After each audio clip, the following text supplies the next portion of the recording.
اہرام مصر۔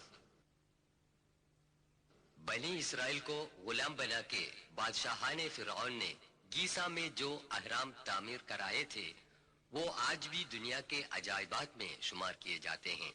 خاندان فرعون جنہوں نے 5000 قبل مسیح سے 322 قبل مسیح تک مصر میں حکومت کی تھی، موت کے بعد لاش کو بغیر سڑے گلے ممی کر کے محفوظ رکھنے کے واسطے فرعون خاندان کے چند بادشاہوں نے اہرام بنائے تھے۔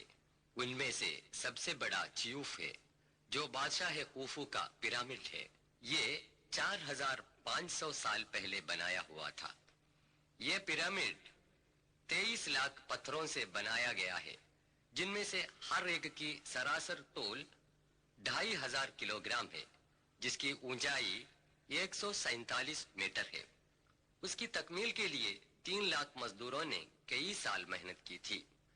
یہ اندازہ لگایا جا سکتا ہے کہ اس زمانے میں جبکہ کرائن بھی موجود نہ تھا، ان پتھروں کو اوپر تک پہنچانے میں مزدوروں نے کیسی مشقتیں اٹھائی ہوں گی۔ گیزا میں دوسرا پیرامڈ بادشاہ شیفون اور تیسرا میسرنس بادشاہ کے ہیں۔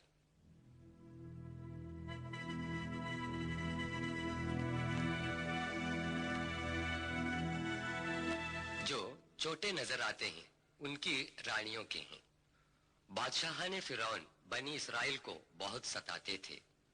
سورہ 7 آیت 129 میں خدا تعالیٰ فرماتا ہے، قالوا أوذينا من قبل أن تأتينا ومن بعد ما جئتنا قال عسى ربكم أن يهلك عدوكم ويستخلفكم في الأرض فينظر كيف تعملون۔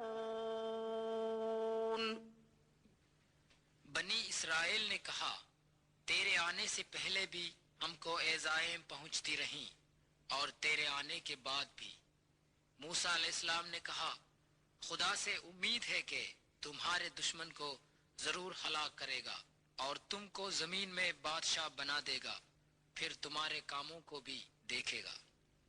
اسفنکس ایک دیوزاد مجسمہ ہے جس کے سر آدمی کا اور تن شیر کا ہے۔ بڑے پتھر میں تراشی ہوئی یہ مورت گیزا میں پیرامڈوں کے قریب ہے۔ صدیوں سے ریت میں ڈسا پڑا ہوا یہ مجسمہ 1816 عیسوی میں دریافت ہوا۔ عربی میں اس کو ابو الحول کہتے ہیں۔ قدامت پرست لوگ اس کو دریائے نیل کے محافظ سمجھتے ہیں۔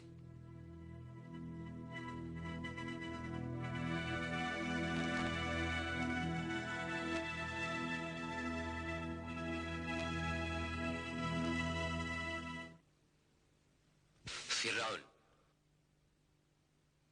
وہ چیزیں جو بادشاہان فرعون استعمال کرتے تھے آج مصر کے عجائب خانے میں محفوظ ہیں۔ زیورات، سونے کا پلنگ، سکے۔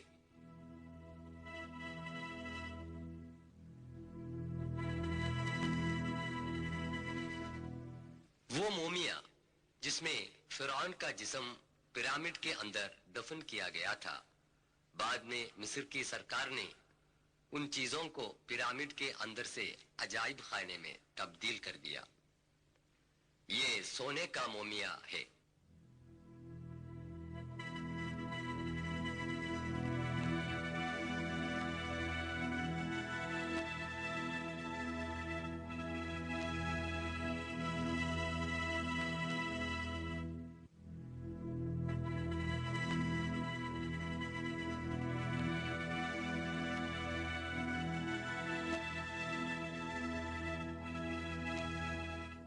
خدا تعالیٰ کے حکم کے مطابق موسیٰ علیہ السلام نے فیصلہ کیا کہ بنی اسرائیل کو فرعون کے ظلم و ستم سے بچائے۔